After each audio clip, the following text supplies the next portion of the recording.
So today we have a session with the Berlinale Doc Station. It's a part of the big Berlinale Talents program, very special part which dedicated only for documentary cinema, which we all appreciate that we have this opportunity. And today we will ask Zeynep, the representative, the head of this program, our special questions about the application and program itself. So we have this lucky chance thanks to Zeynep. Всем здравствуйте, еще раз представлю сегодняшнюю нашу гостью. Это Zeynep, которая представляет особую часть Berlinale Talents программы, Berlinale Doc Station. Это специальная программа, куда могут подавать свои проекты документалисты. Если вы выбраны для Berlinale Talents, у вас есть шанс также презентовать на большом питчике свой проект на Berlinale Doc Station. So I will briefly introduce the time flow of our 2 hours today. First hour we will spend only with Zeynep and asking her our questions and also just listening what she would like to introduce in this program. And the second hour is a special surprise for all of us because 3 beautiful filmmakers from Asia, it's also important, joined us today. It's Demie. Demie, can you just give a sign that you're here? Koel and Maung. All of them were real participants of Berlinale Doc Station, and I was so lucky to watch their presentation in a big hall, and it was a beautiful presentation. That's why I invited all of them today. Итак, ребята, сегодня мы поделим нашу онлайн-сессию на 2 части. Первая часть будет официальная, с Zeynep, вы можете задать ей вопросы и можете в целом послушать про программу и также уточнить что-то по заявке. Вторая часть будет более неформальная, мы ее проведем вместе с ребятами, которые в этом году были участниками Berlinale Doc Station. Это Demie, Koel и Maung. Они втроем дадут нам более такой живой персональный фидбэк о том, как они все-таки достигли того, чтобы быть туда выбранными. Всего 10 проектов проходит, и вот с нами 3 счастливчика, которые прошли. So, that's all from my side. I just want maybe to add that we have partners in all countries of Central Asia, and we mentioned all of them in all our posts, so you know them very well. It's Goethe Institute in Kazakhstan and Kyrgyzstan, Media School Khabar in Uzbekistan, Tashkent Film School, and also in Tajikistan we have some Go Viral Tajikistan and Go Viral Central Asia. And in Turkmenistan we also have partners who prefer not to be named because of the safety for them. So thanks again for all of these partners. Ребята, только поблагодарила наших партнеров. Я думаю, вы все их прекрасно знаете и каждую сессию слышите про них, можете прочитать во всех наших постах. That's all from my side. And then, Zeynep, if you would like to firstly introduce the program, just remember that we need to translate you after 5 sentences, okay? Okay. Thank you so much. It was a very beautiful introduction. I am very happy to see this amount of people here and being invited. It's please know that it's a mutual pleasure for me to be here and meeting you. And I would like to thank Christina and Dana and everyone in the team of Women Make Docs. For translation, I stopped, but is it too short? Yes, thank you. Zeynep приветствует всех нас, она очень рада быть с нами, она очень рада видеть лица документалистов Центральной Азии. Большое спасибо Кристине за красивое представление. И, пожалуйста, не стесняйтесь задавать свой вопрос, она будет очень рада вам ответить. I'm happy and informed that all of you here has a more or less the project in development phase, more or less developed or less developed or advanced. We'll find out, or you will find out when I'm talking if you're eligible or what. But first of all, I would like to say, since I have an hour here, and I'm unfortunately, if I could have stayed, I could have stayed with the second part just as a listener, but it's not possible. But anyhow, if things are not resolved for you, not clear enough, you can always, of course, hear from Demie, Koel, and Maung. They are super eligible about as responding the questions because they did it. And also, you can always come with your questions through Christina to me. It's also possible. I will try to reflect on that. К сожалению, Зейнеп не сможет остаться с нами на оба 2 часа, она будет только в первый час. Если бы она могла, она бы очень рада была с вами провести больше времени, но второй час мы проведем с Демie, Koel и Maung. Они участвовали в прошлом году, и поэтому они смогут более открыто вам рассказать о своем опыте. Зейнеп уже видела проекты, которые в производстве. Кристина отправила ваши проекты, и она какие-то более уже разработаны, какие-то менее разработаны, и их она уже посмотрела, будем разбираться, можете ли вы участвовать в этой программе. Если у вас после всей сессии будут какие-то вопросы, вы можете обращаться к Кристине, либо можете написать Зейнеп на e-mail, тоже задавайте, будьте открыты. And anyone, if you want to apply for this upcoming application period, which is the deadline is 4th of September, really like the questions regarding to some sort of content and like content related ones is for me, but if you have questions more of like the system and how it works, it's for talents, general administration, which I will share the email with and there is something included with Christina again. So I think we can start. If you want to translate first. Если у вас есть какие-то вопросы по контенту, который вы можете подать именно в Berlinale Doc Station, то есть по контенту вашего фильма, то вы можете обращаться к Зейнеп. Если же у вас есть какие-то дополнительные вопросы о том, как вообще работает система Berlinale Talents, то вы можете обратиться на e-mail, который Зейнеп нам передаст. Это ее коллеги, которые работают в общем во всем Berlinale Talents. Через Кристину вы можете получить их контакты. Yes, and one more thing related to that. After 4th of September, which means that after deadline, I cannot personally contact you. So this is only for a call for until the deadline. I mean, the communication with me. Otherwise, you have to communicate always with the talents administration. Дедлайн подачи программы Berlinale Doc Station 4 сентября. К сожалению, если вы как-то хотите поговорить с Зейнеп напрямую после дедлайна, после 4 сентября, это, к сожалению, не будет возможно, потому что дедлайн уже прошел, поэтому если у вас есть какие-то вопросы или уточнения, обязательно сделайте это до 4 сентября. Yeah, okay. Enough of the housekeeping of these things. Hi everyone, I'm Zeynep Güzel. I'm myself a filmmaker as well, but my major job is at Berlinale Doc Station every year. This will be my 3rd year that I am doing the position that I'm holding right now, and through that I meet a lot of nice projects and filmmakers, and it's only a start of a nice communication and collaboration until they finish their films and maybe for their upcoming films. Наконец-то мы пришли не к объяснениям, а к сути самой программы. Это Zeynep Güzel, она сама тоже филммейкер, то есть она прекрасно понимает, с чем мы все сталкиваемся. Именно с Berlinale Doc Station она работает уже 3 года, и поэтому она очень рада каждый год знакомиться с проектами, которые ей посылают. И эти проекты, которые участвуют в Berlinale Doc Station, для нее это начало прекрасного знакомства, и они потом общаются со всеми участниками до конца реализации фильмов. And as I informed by Christina, you have some information about general system of Berlinale Talents.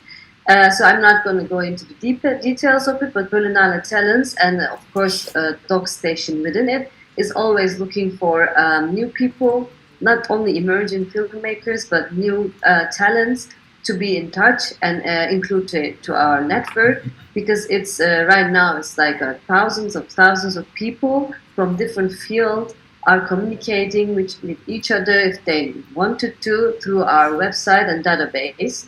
So it is like an invitation of a lifelong communication, and also for our industry, bigger industry, the film industry, non-fiction, fiction, to find out who were with us, who are with us, and also it's kind of a good catalog and network for the rest of the world in film industry.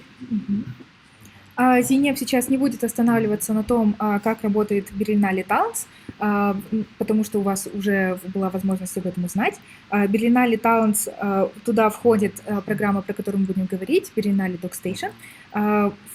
Вообще Berlinale Talents и Berlinale Doc Station, сама их идея в том, что они ищут новые таланты не в том смысле, что это начинающие филмейкеры, а именно люди, с которыми они хотели бы познакомиться. То есть сама идея Berlinale Talents в том, чтобы создать какую-то базу специалистов с разных областей. Это такое приглашение к общению специалистов между собой, чтобы понять, кто есть кто, и потом коллаборироваться. То есть это своеобразный каталог, и если вы попали в этот каталог, то о вас все могут узнать. Okay. We open the applications and close them, and we invite filmmakers to apply to our system. We have we select almost 200 people in for whole summit. But within that, we have 4 special programs, which is Doc Station, which includes Doc Station in it. Is called Script Station, Short Form Station, Doc Station, and Talents Project Market. These 4 special stations are for the filmmakers who have a project at hand. So, and along with the general summit, you who are selected to these 4 of the stations come to a lab as well. Все это работает таким образом, что на Berlinale Talents приглашаются всего мира в среднем 200 человек. Из этих 200 человек есть отдельные 4 специальные программы. В каждой из этих программ участвуют в среднем 10 человек. Эти 4 программы — это Berlinale Doc Station, о которой мы говорим, Script Development, сценарная для короткометражных фильмов, и Talent Project Market — это маркет для того, чтобы вы находили своих партнеров. Все, чтобы попасть в специальную программу, вы должны подаваться вместе с проектом. As the names suggest, of course, Doc Station is only for documentary, non-fiction, and sometimes hybrid, but hybrid in a more non-fiction side films, and also only for feature-length films. Script Station is for, again, regardless of the genre, is for scripts and script development purposes. As short form station, it's for everyone up to 30 minutes projects, which includes animated documentary, animated fiction, hybrid, experimental, you name it. Only the duration is that. And Talents Project Market as a difference only for the producers whose projects have finished the development phase and are ready for the production and for production market and co-production market. It's another role. Actually, this Doc Station, short form station, and script station is quite similar in terms of its applications. Talent Project Market has a slightly different atmosphere and agenda, but you can always find information on our website about these things. Zeynep рассказала поподробнее про все 4 специальные программы. Первая Berlinale Doc Station, как вы можете понять из названия, это программа для документальных неигровых фильмов, возможно, для гибридов, но именно гибриды, они должны быть в такой форме, что больше склоняться к неигровому кино, к документальному. Потом следующая сценарная Script Station, это для разработки сценариев. И Doc Station и Script Station, они посвящены именно полнометражным фильмам. Есть еще 3-я программа, это Short Form Station, она для короткометражных фильмов. Там нет деления, либо это анимация, либо это документальные фильмы, либо это игровые. Главное, чтобы они были до 40 минут, общий хронометраж. И Talents Project Market – это программа для продюсеров, у которых есть проекты, которые уже прошли development и переходят в продакшн. То есть если предыдущие 3, они все были для режиссеров, для разработки, то именно market это немного другой вайб, потому что уже продюсеры ищут партнеров для того, чтобы создавать эти фильмы. And for series, like any kind of series, TV, VOD, regardless of the platform, that all these 4 projects are okay. It really depends what sort of series you are developing. So if it's a documentary series, it's for us. So if you have series, also depending on the time, for example, each episode needs to be longer than 30 minutes so that it makes Doc Station series. If it's shorter than 30 minutes, then it makes Short Station series. Что касается сериалов, если у вас есть какие-то сериалы, то во все эти программы можно подавать сериалы. Если это, допустим, документальный сериал, то вы подаете в Doc Station. Но если общее количество серий, допустим, меньше 40 минут, то тогда вы подаете в Short Form Station. Если же они больше, допустим, 3 эпизода по 30 минут, то вы подаете в, допустим, Script Station, если это игровой фильм, и так далее. And in the Doc Station application, you will see first of all, you will see the general questionnaire, which is asked to everyone with project or without project. It is the general summit application, which is a very thorough application. When you log in the system, you will be asked most probably and mostly about your profile as a filmmaker and your experiences and your ideas and your aspirations about your career and about your art and about your style, etc., etc. And also you'll be asked a visual sample which is corresponding with your work, because you might have different films and maybe you are also changed in terms of your style and stuff. This is the first part of the application. And for Doc Station, if you have a project at hand, as we told, in development phase, you start filling another very thorough application. That's because that it's like really we need to know about your project this time. First we know about you, and then we know about your project. Сама форма заявки уже открыта. Напоминаю, дедлайн 4 сентября. Когда вы открываете саму заявку, она состоит из 2 частей. Первая часть – это общие вопросы для всех, это вопросы именно о вас. То есть кто вы как специалист, что вас вдохновляет, какой у вас опыт, какой у вас стиль. Также они очень хотят увидеть какие-то примеры визуальных материалов, в которых вы работаете. Вторая часть – это описание вашего проекта, тоже достаточно большая, объемная, описание вашего проекта в девелопменте. То есть если вы подаетесь в Berlinale Doc Station, то вы описываете проект в девелопменте документальный. And in Doc Station, we have some basic questions, which seem basic, but they are all actually needs to be thought well and written. First of all, of course, we ask like a very short description of the project, which is called logline. And then we ask for synopsis. In synopsis, what we expect is not the topic summary, but the story itself, which means, of course, it would include the general concept and topic of the film and the location and the socio-cultural aspects of it. But it really needs to give us the idea of like what we'll see, or we will have like we need to imagine to see in the film, including the characters, locations, some sort of storyline, problems, questions to be explored by you, etc. It can be a non-character film, no worries. Then we need to know the concept of your project in the synopsis. Когда вы будете писать о проекте, первое, что они спрашивают, это довольно общие вопросы, которые вы везде встретите, но я бы сказала, обязательно вы должны в любом случае очень внимательно их писать. Первое, что спрашивает, это короткое описание вашего фильма, это логлайн, и следующее – это синопсис. Синопсис не обязательно это только тема вашего проекта, туда должно входить очень много вещей. Самое главное – это концепт, которого вы придерживаетесь.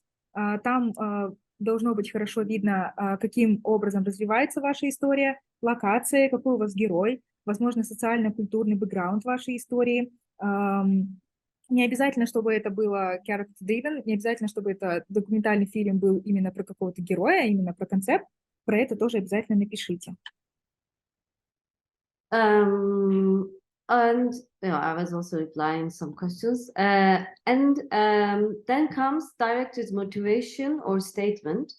We don't divide it with topic and statement. We gather the both information from the same part, which includes, of course, this time like your relation to this topic, to the character or protagonists you have, and your motivation about making this film, why you're making it, why you think it's timely to make it, what's the significance, if you have any personal connection, not just like a very like solid connection, but maybe some sort of a psychological or any type of connection of making this film needs to be described well in this part so that we understand that you are the person who is making this film, and we're going to be convinced that okay, it's just the only this person can make it in these conditions. So it's like about like also directors, writers uniqueness and access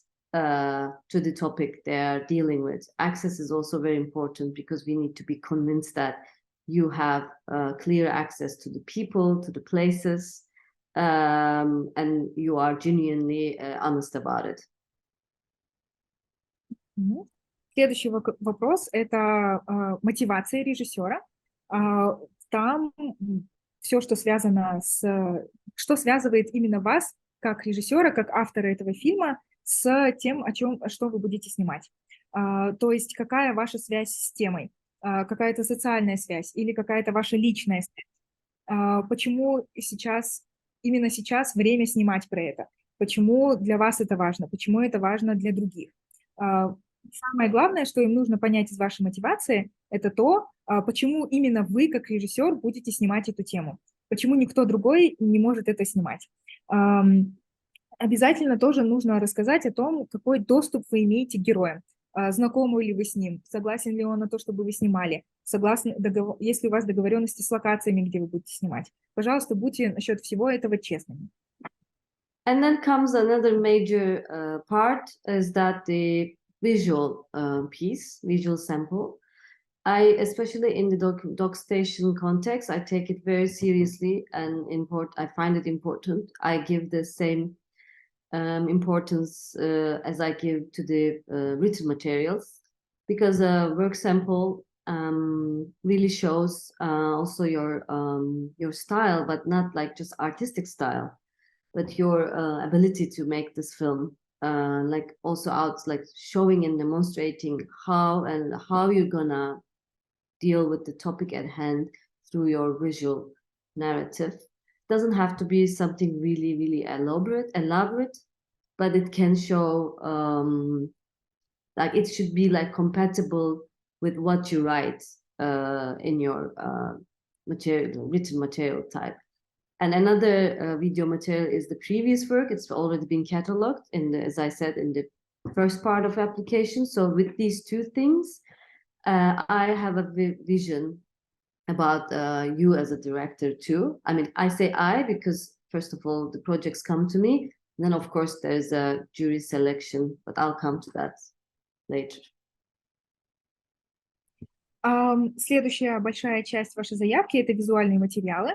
Это одинаково важно, как и ваш текстовый материал, если не больше.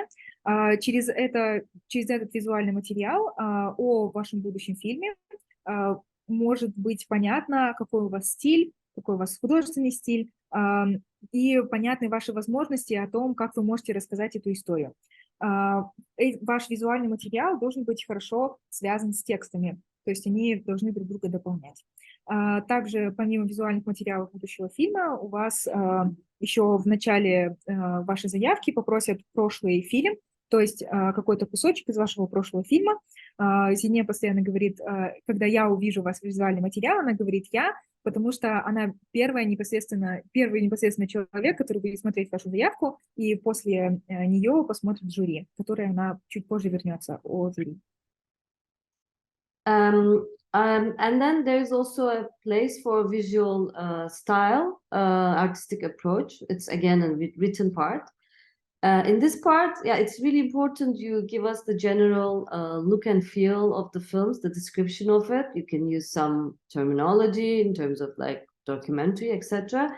But you can also use this field as actively to connect what have you already written and also uploaded as the video, because this part is like the really a place we connect the topic, the synopsis, and the visual style you have. Which means, for example, if your previous work sample is a, let's say it's a fiction short, but your current film is obviously a documentary, it seems at first like not really corresponding.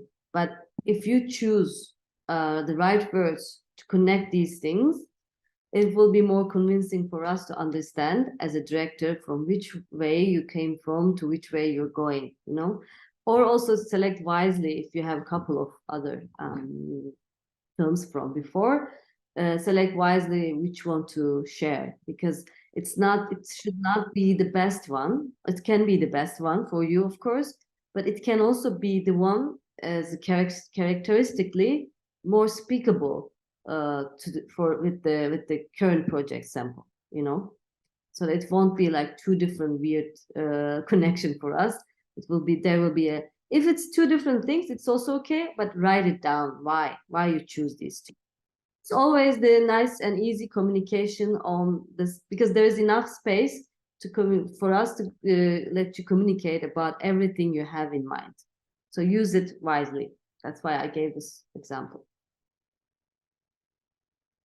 Также следующий блок именно того, что вы будете писать, текстовый блок, это ваш художественный подход. Вы можете во время того, как вы пишете художественный подход, можете использовать какие-то термины, которые вы хотели бы, но самое главное, здесь для вас есть место, где вы можете описать, каким образом то, что вы показали в визуальных материалах, как оно связано с вашей идеей. То есть это место для вас, для того, чтобы вы ваш визуальный материал объяснили. Очень внимательно выбирайте ваш прошлый фильм, кусочек из прошлого фильма и визуальные материалы вашего будущего фильма, потому что в этом художественном подходе вы можете рассказать, как именно эти два визуальных материала с друг другом связаны, почему вы их взяли в связке, почему вы именно их выбрали. Например, если ваш предыдущий фильм игровой, а сейчас, который фильм вы делаете документальный, как бы они очень разные, каким образом их можно связать. Но, пожалуйста, найдите то, каким образом они друг друга дополняют, для того, чтобы, или, допустим, вы используете тот же способ съемки или что-то другое. То есть обязательно выберите то, что вы можете связать со своим проектом, если у вас несколько предыдущих. То есть помимо описания вашего художественного подхода, свяжите два своих визуальных материала. Some of you may ask, like, how can I have a visual sample for a film in development? That's a very fair question. That's why it brings us to the phase and the production details. Actually, the Berlinale Talents Doc Station is, yes, it's a development workshop, but it's not for, I would say, seed ideas or early development projects. I'm saying this because for most of the early development projects and seed projects status, there is not much visual material is available. For some of them, yes. I mean, if you feel comfortable with it, please try. But for the others who are not feeling comfortable about composing like work sample for the current work, I would advise you to try next year. Don't rush, because it's actually, development is a long process. And one of the reasons that we accept projects in development to see and help them through for the next levels, either more deep into development or to the pre-production and production phase. So that's why in the form we also ask production details. It's not like we ask budget and what you secured and what you're still looking for and stuff, but your ideas and plans about making this film production point of view. That's why also phase is important. As I said, it's most likely for projects which has a space for more feedback, but at the same time not in the very beginning. Следующая часть заявки — это детали продакшена. Мы подошли как раз к вопросу того, какие проекты сейчас из ваших могут пройти. Обязательно, естественно, вопрос, если проект находится в девелопменте, как у него могут быть какие-то визуальные материалы.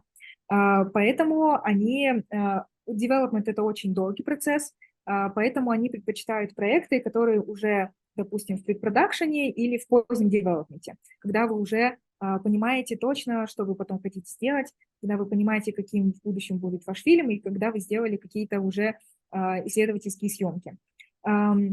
Если вы думаете сейчас, что ваш проект слишком рано для того, чтобы его подавать, если у вас визуальный материал, который вам не нравится, или у вас нет визуальных материалов, если хотите, вы можете попробовать. Если вы сейчас не хотите, то вы можете подаваться в следующем году. Не торопитесь, думайте то, каким образом вам душа лежит именно к тому, как вы будете подавать, потому что заявка очень большая. Они в самом деталях продакшена, они просят не обязательно бюджет, помимо него они просят, какие у вас планы того, как вы будете разрабатывать этот проект, и что вы вообще, на какой стадии, что вы будете делать, и на какой стадии сейчас вы находитесь в данный момент. So all in all, I'm closing this application phase a little bit. Try to express yourself as much as you can, both written and visual ways. I understand you don't have much material for the visuals, but try to express and demonstrate us your style and your point of view of making this film. It can be anything. It doesn't have to look like the end product, but be creative. And the rest of the application needs are not very much, I mean, there are important details, but these are the major things. I'm sure you will find out the rest easily. But please give time to yourself, since it's a very long questionnaire and application form. Don't do it in the last minute, because then it will be difficult for you to finish. So I would say start from now on and slowly finish and write. In the meantime, you can save your progress there. And we even also, once you started filling out, we also send you some notifications about your projects, unfinished project in the system. And I will add a few words more. And then the 2 months is for us to deliberate, to evaluate, assess the projects, and then we come to a short list. With this short list, we do the final jury meeting, and we come to the final selection, which is 10 projects every year. So 10 documentary filmmakers is going to be selected. We usually announce this early December, and then we start getting ready for the lab. The lab is always in the end of January, which is like a week, full, almost 7 days, consecutive 7 days workshop. After the selection is finalized, we get in touch with you and receive some updates about your projects. Those updates are important because it's not anymore for selection, but it is for you to get prepared, us to get prepared, your mentors to get prepared for your project.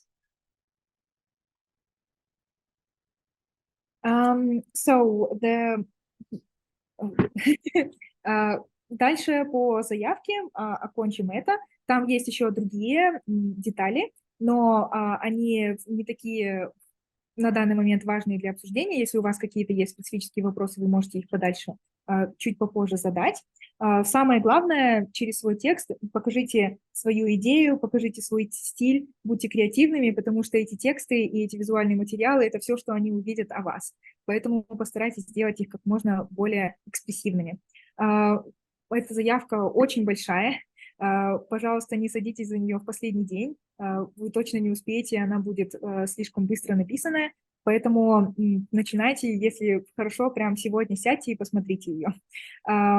Сама, когда вы зарегистрируетесь на их сайте, то вы можете сохранять свой прогресс, то есть, когда вы зарегистрируетесь, все, что вы будете заполнять, оно будет сохраняться.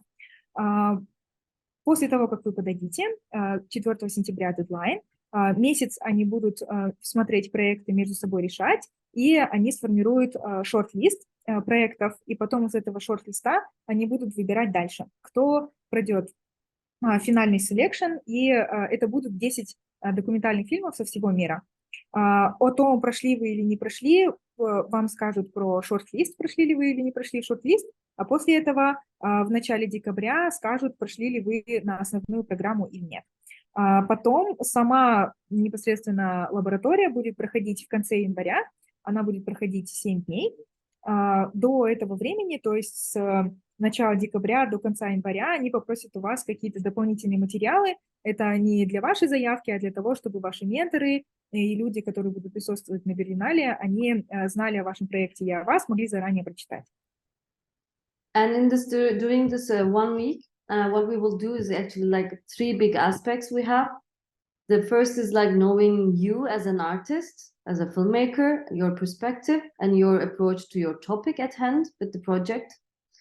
The second is like we really go deep into the story, storytelling, narrative, like narrative trajectory, etc. And the third is like your visual style and how you connect this visual perspective with your topic and with your story. We also do a little bit like go into preparations for the Berlinale, because after this week ends, this is an online, by the way, workshop. Almost 2 weeks after, the filmmaker Berlinale International Film Festival comes.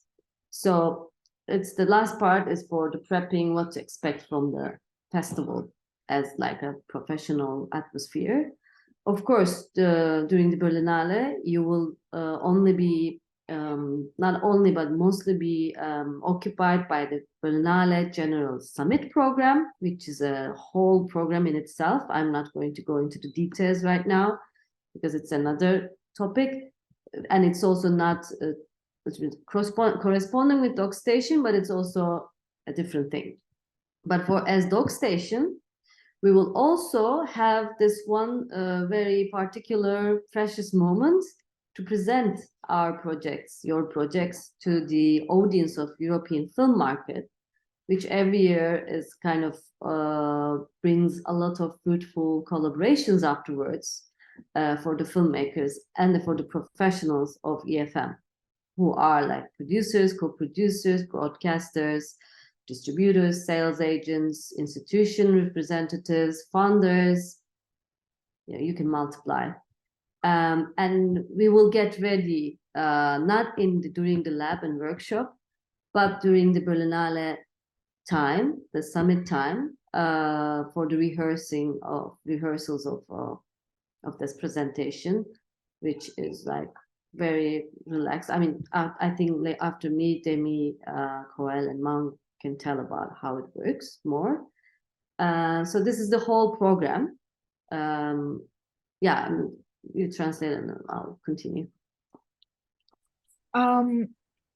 Непосредственно, когда я говорила про конец января, вот эта неделя, это непосредственно лаборатория. Эта лаборатория будет проходить онлайн, и она будет состоять из 3 аспектов.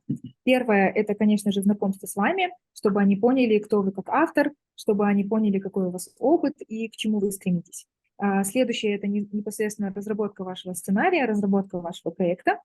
И третье – это чтобы они поняли, какой у вас художественный стиль и ваша связь с темой, про которую вы собираетесь снимать. Ну и также, помимо вот в этом онлайн-лаборатории, вы будете готовиться непосредственно к тому, когда вы приедете в Berlinale Talents, что вы там будете делать. То есть это вас будут готовить к тому, что вы будете делать на самом маркете. Потом, когда вы приедете на Berlinale Talents, То есть основная ваша занятость будет в том, что вы будете участвовать именно в Berlinale Doc, не в Doc Station. То есть со всеми этими 200 человек у вас будет своя программа. Но именно для Doc Station, если вы попали в эти 10 человек, то вас будут презентовать. То есть это своеобразный питчинг, и презентовать для европейского маркета, европейской индустрии. То есть там будут совершенно разные люди, которые будут вас слушать. Это и бродкастеры, и фонды, и продюсеры, копродюсеры, и дистрибьюторы. То есть все необходимые вам связи, они будут именно на вот этом European Film Market. То есть до того, как вы приедете на Berlinale Doc, вы также будете готовиться к этой презентации в лаборатории. I think before, I mean, we will have still some time, but before going to some major questions from the audience, I'd like to share one more thing about the application process. We also ask for a treatment, but some people, we ask for a treatment of the project because right now, but some people work with a script so they can really write like 10 pages, 5 pages, the flow of the film idea. Some people are not like that, and they happen to fill it with a lot of references, pictures, photographs, I don't know, and like combining them as like a story. So be creative of that. It's not like, I mean, in the traditional sense, but don't repeat what you already filled in the areas that I just talked about. I'm not super strict about the full treatment. It would be great if you can, of course, provide, but it's also possible only, as you would understand, in a later development phases. So that's why I'm encouraging you to apply when you're ready, because we also have this treatment part to ask from you. Зиме снова вернулась про заявку. Помимо того, о чем мы уже говорили, они также просят тритмент. То есть режиссеры работают по-разному, особенно в документальных фильмах. Кто-то может написать 5-7 страниц тритмента, то есть сценария, то, какие действия за какими происходят, а кто-то не таким образом пишет, как сценарии игровые, а кто-то пишет, какие референсы или какие-то визуальные материалы, картинки вставляет в этот момент. То есть именно отталкивайтесь от того, какую дополнительную информацию вы можете рассказать о фильме, то есть не повторяйтесь с другими пунктами, используйте это как дополнительное место для того, чтобы больше о себе рассказать и о своем фильме. Нет какого-то четкого, они не строго относятся к тритменту, потому что они понимают, что это development, поэтому то, что вы считаете нужным там рассказать, рассказывайте там. Mm-hmm. And you can see our mentors and like how the program flows from last year's examples on our website. I'm not going into the details of that, but everyone works with 5 mentors, but with only one of them, they also have in-depth one-on-one meetings. So it's going to be a full mentorship process in the lab also. Также у них есть примеры на сайте того, как вы можете заполнять заявки, и у самих участников Berlinale Doc Station будет возможность общаться с 5 менторами, а также у каждого из людей будет свой личный ментор, то есть с кем-то вы будете разговаривать более лично. Okay, let's get 2-3 questions. If you have anything burning, please share with me. Like anything unclear. Если у вас Okay. есть вопросы, буквально 2-3 вопроса горящих. Katerina. Yeah, yes, hello. Zeynep, thank you so much for that explanation. It's like really helps a lot. I'm going through the application during the August already. Yeah, even afraid if to start just now, as you said, like it's really big one. And my question was like, I was applied with the same project a few years ago. So as I start now, there was that warning saying, please be careful applying with again with the same question, with the same project. And only if it went through some big evolution, which is, I believe, happened with the project I'm working on now. So if the changing are really big, and it was another one workshop already involved, and we like really developed the new dramaturgical structure, does I need send this letter ahead with the explanation of that? Let's have the translation. Yeah, for sure. Katya, please, can you translate yourself to Russian? Да-да, я спрашиваю вопрос уже по заявке, потому что я уже делаю ее, и мой вопрос касается того, как программа, конкретно DocLab, относится к повторному от повторной заявки с одним и тем же проектом через годы, когда уже проходит работа над развитием проекта, и как конкретно селекторы этой программы относятся к этому. Yeah, definitely. That note is there for that reasons. If you have radical changes, as you said, in your written material, in your dramaturgy, in many other aspects, and also a sample, like I mean, that if we watch the same video sample, it wouldn't be so convincing. So yes, you can reapply, but I highly recommend all of you to just get in touch with the talents administration timely and saying that I'm reapplying. I believe that my project is changed a lot.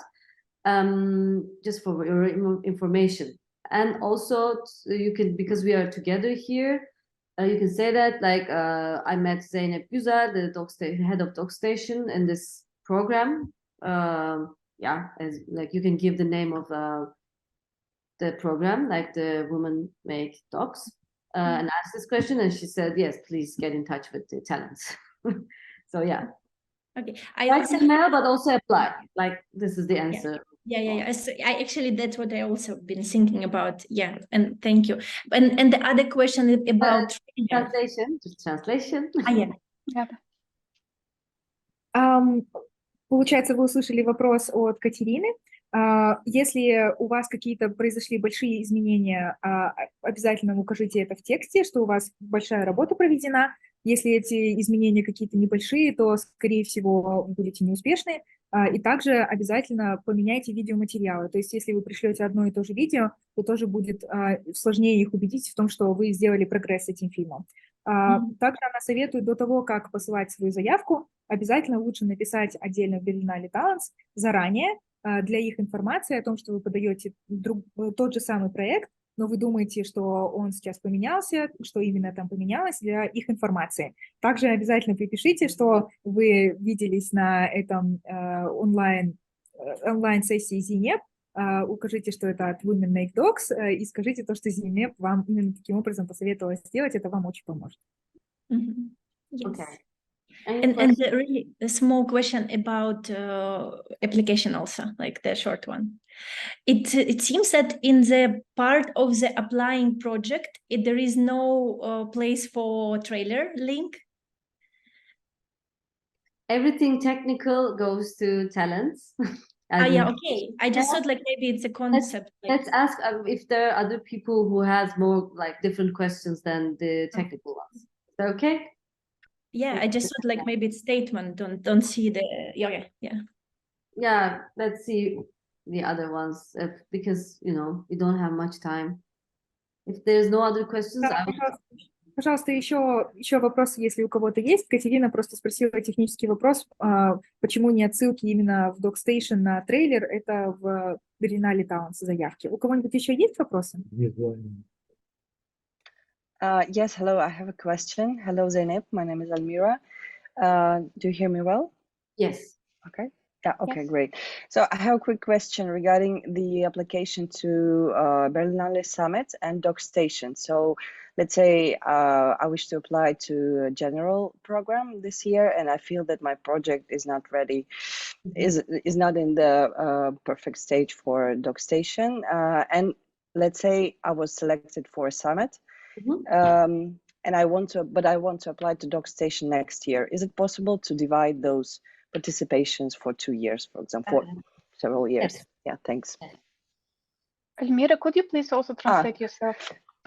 Да, хорошо. Мой вопрос заключался в том, что если я чувствую, что мой проект в этом году недостаточно развит, ну, не на достаточно готовой стадии для участия в Doc Station, но я хочу поучаствовать в Berlinale Summit, и, допустим, я была отобрана на Berlinale Summit, могу ли я в следующем году или через какое-то время подать отдельную заявку на Doc Station? Вот такой вопрос.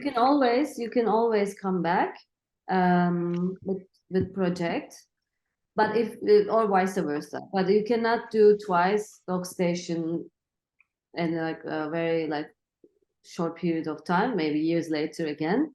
But you can like do the opposite too. For example, Demie wants to come to the general summit as a director. She can also apply. Both ways are possible. Okay. Translation.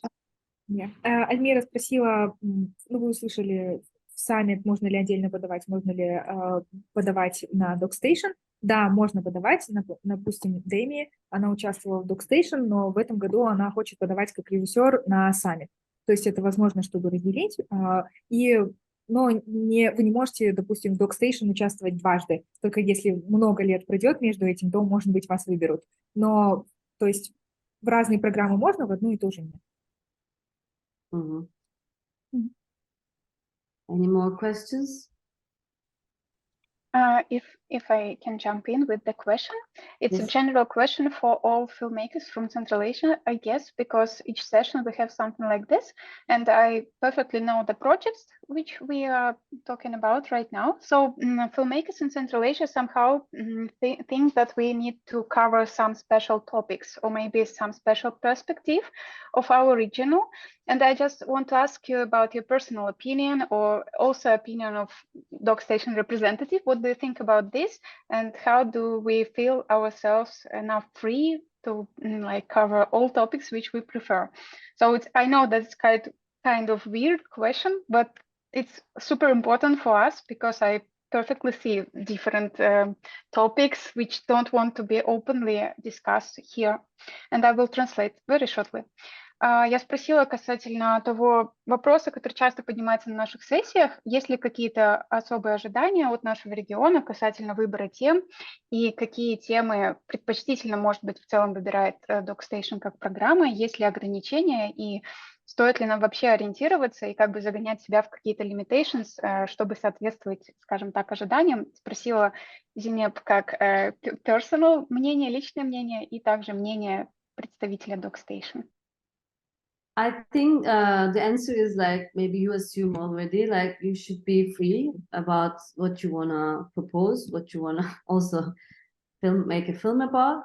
As long as you could, as I said in the application materials, like you could really relate yourself with the topic, you could really position your motivation behind it.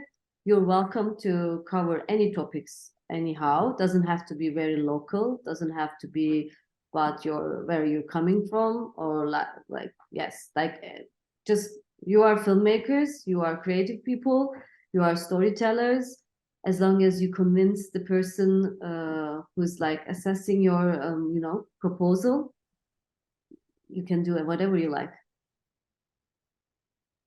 Thank you for this answer. Zeynep в целом ответила о том, что мы можем подаваться настолько свободно, насколько считаем нужным, не строя никаких ожиданий от себя или не пытаясь соответствовать чужим ожиданиям.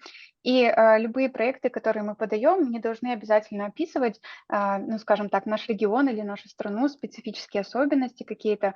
Это должен быть проект, который вы выбрали как фильммейкер, документалист, то есть лично вас касаться на любую тему, хоть про регион, локальное, хоть про что-то более глобальное. Это все остается на ваше усмотрение, и мне тоже хотелось бы это подчеркнуть. So thank you, Zeynep, for this like highlighting of this topic. Of course. And I have a suggestion, because I see that, like, of course, it happens like that people who can articulate easily in English, they ask the first questions, which I appreciate. Thank you guys for asking, Almira and Katerina. But is there, and we can, because use the translation, if you have a question, please ask. If anything is unclear, it can be a repetition of something, don't worry, just ask now. if you want to. Да, Зейнеп говорит о том, большое спасибо Альмире и Екатерине за то, что они задали вопрос на английском, но, пожалуйста, остальные не стесняйтесь задавать свои вопросы, даже если это будет повтор того, о чем мы уже говорили, не стесняйтесь задавать, и даже если они маленькие, вы можете задавать на русском или на языке, любом языке Центральной Азии, мы постараемся перевести, поэтому, пожалуйста, если у кого-то еще есть вопрос, у нас есть немножко времени, Зейнеп. Документарные, вот там, где были гибридные, как гибридные вот эти цели. So we have a question in person with me. So he's asking if you were saying about the hybrid films in documentaries. Can you please elaborate which is the most suitable form for Doc Station with the hybrid? Actually, we don't really detect like most suitable form for hybrid, but what we see, I mean, if you have a hybrid project, actually you should apply in nonetheless. And like if you want to put Doc Station, put it. But if I see it as a little bit into the fiction, I pass it over to my friend in Script Station, and she does the same to me. So we, with the hybrid projects, we are very much in touch with the other stations. We don't like just reject them because, oh, this is too fictionalized hybrid, so let's get rid of it, whatever. It's not like that. But for me, what is hybrid in Doc Station is like, of course, somehow there should be some grounds to the real people, real places, real characters, real situations that like we can detect like existing in the world, not something written by you and gonna be fictionalized by the means of the cinematic tools. Of course, hybrid uses all of them, but it is like, if you think that this is a scale and here is purely fiction and here is purely documentation, your hybrid needs to be more close to these areas for me to assess. If it's not in these areas, I pass it over to the fiction side. Получается, Zeynep говорит про то, что если у вас гибрид, то вы можете подавать свой гибрид в Doc Station, но если, допустим, ей покажется, что это больше игровой фильм, чем документальный, то она отправит это своей коллеге в скрипт-девелопменте, то есть ничего страшного, если вы отправите гибрид в Doc Station. Но, как она советует, чтобы, если вы подаете гибрид, обязательно описывайте, каким образом это связано с документальным. Допустим, вы рассказываете про какие-то произошедшие события или вы рассказываете про героев, то есть каким образом это связано с документальным фильмом. Но в любом случае не бойтесь, если у вас гибрид, подавайте, если вдруг им покажется, что это не документально, они всегда отправят. Вы можете сказать пару слов про свой проект, который вы сейчас делаете, какой он именно? В чем именно? В чем гибрид? Yeah, I hope it's clear. Добрый день, Güzel. Вот мой проект сегодня, на сегодняшний день, он очень актуальный вообще в мире вообще это актуально себе, потому что он касается репрессий в 1937-1938 годах, которые были вообще в Советском Союзе. А у нас в Казахстане это было тоже особое место. Сейчас обсуждает весь мир. Сейчас идет такое целое противостояние. Все доказывают, все показывают, в чем смысл был, да, что произошло на самом деле. То есть вся сейчас история пришла вновь на это время. И у нас появилась такая возможность просто вот случаем таким, что мой друг, который там является, как бы сказать, самим исследователем, он археолог, он как бы раскапывает вот это место, где были захоронены, расстрелянные люди. Он сам и является героем этой картины. То есть получается гибрид в том, что он сам и играет, показывает частично, и сам действует в этом проекте. He shortly talks about his project that it connects to the Soviet Union, political prisoners in Soviet Union. So there is no visual representation of this time. So that's why he has reconstructions of these events. And also he has a documentary part in the archaeologist who studied this. So this is his hybrid. I think it sounds okay. Yeah. Sounds okay. Because we started a little late, I think let's get one more question. Just just to have one more question. Yeah, would be nice. Еще один вопрос, пожалуйста, у нас есть еще чуть-чуть времени. If there's any. If there's no questions, I will give the words to Christina back. Mhm. But if there's no question, right? Okay. Yeah, I guess that if people also can write their questions in the chat if they prefer, sometimes it works. And thank you, Zeynep, very much. I want to share right now with you the short video, since we talk a little bit about the visuals and all these projects which we are talking about right now from Central Asia have visuals in a different level, but we tried our best to make a combination of all this visual in a short teaser. So all you guys, I guess it will be a great transition between the session with Zeynep to session with participants of Doc Station. And I will do it like this. I will share the link in the chat, and also I will share my screen with the video. So prefer to yourself which way will be better, because some of you don't have any good internet connection. So I will put here the link and also start to share my screen. Коротко скажу, что сейчас вот как раз будет такая переход между сессией Zeynep к сессии с ребятами, которые поделятся своим опытом. Давайте вместе посмотрим видео и трейлер, который мы собрали как раз из всех ваших визуальных материалов, которыми вы с нами поделились. И это такое будет небольшое путешествие в наши нынешние проекты из Центральной Азии.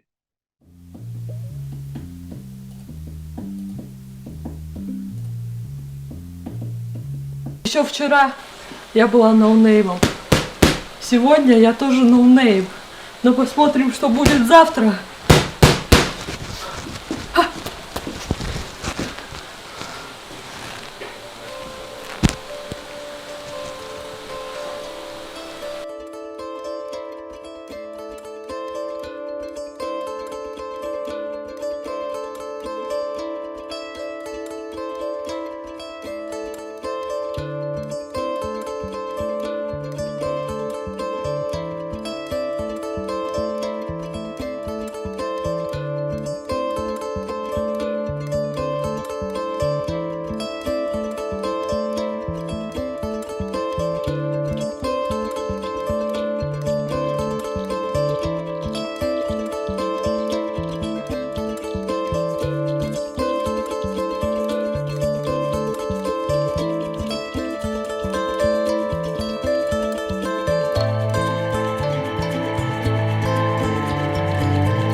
Мырзаны көргөндө, журту ыйлап келгенде, бугордукту көргөнчө, туубатына чөгөйүн деп ошентип берманас. Каражак камчыны кармай калып имерип, Нескарадай батырды төөгө тартып жиберип, Нескаранын ошондо ортоташы быркырап, кара калма Кытай көп манжу качып берди дыркырап, каарданып камчылап, Кудай бетин салбай кал, камап кирдиң Ерманас.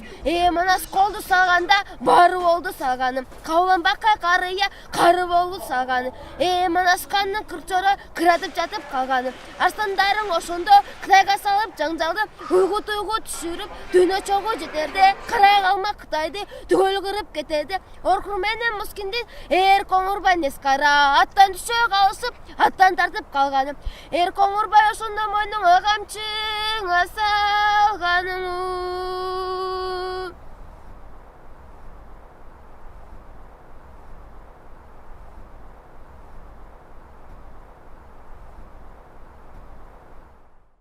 So Congratulations. So beautiful. Yeah, Thank you so much, all of you who shared your visuals. And I really like each visual which we decided to include. So I'm also happy that you somehow joined this trip with us, Zeynep.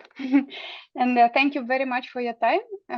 I said before that Zeynep's schedule is so tough, but she found the 1 hour for us, and I'm really, really grateful for this. We are all together grateful. So thank you so much, big heart. And good luck for all of us with these applications. Thank you, Zeynep. Я поблагодарила еще раз Zeynep. Очень она, вы можете представить, каким сложным расписанием она обладает, но она нашла для нас время, за что мы ей очень благодарны. И вот даже посмотрела с нами наш тизер и немного познакомилась с вашими проектами. So, that's all. I would like to thank you all also for being here and this beautiful trailer. I'm really, really touched by now. I'm super curious. I hope you will feel ready to apply. And I want to read and know you more. But if you don't apply also, please, let's keep this connection. Of course, thanks to Christina and Dana, we can repeat when there's more time for other stuff. Just you can have me as by your side anytime is necessary. Yeah. Да. Дан, переведешь? Да. Зиня благодарит всех нас. Спасибо большое за видео. Она очень тронута всеми видеоматериалами, которые вы прислали. Пожалуйста, подавайте. Она очень с нетерпением ждет ваших заявок. И даже если вы не будете подавать, в любом случае давайте вместе держать контакт с Zeynep. Она очень открыта к нам. Большое вам спасибо. Она ждет каждого из нас. Oh, Zeynep, you're muted. Now I leave, and I'm happy that our fellow Doc Station filmmakers are here, so that they will take up the things that I forgot or didn't tell about. Yeah. Okay. And bye-bye. Bye-bye, Zeynep. Bye-bye. Bye. Thank you.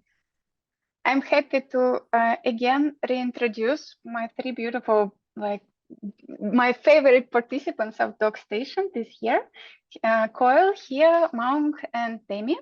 I will introduce them little by little, one by one. So we will start with Demie, whose speech at the Pitch Doc Station was the most emotional ever I watched in live, in person. So Demie has a beautiful project about magnetic letters. Am I right? And Demie will share a little bit her feedback and emotional response after this experience, very special. Теперь, ребята, я буду очень рада, если мы поболтаем в более дружеской атмосфере с нашими гостями. Сегодня это Demie, Koel и Мау.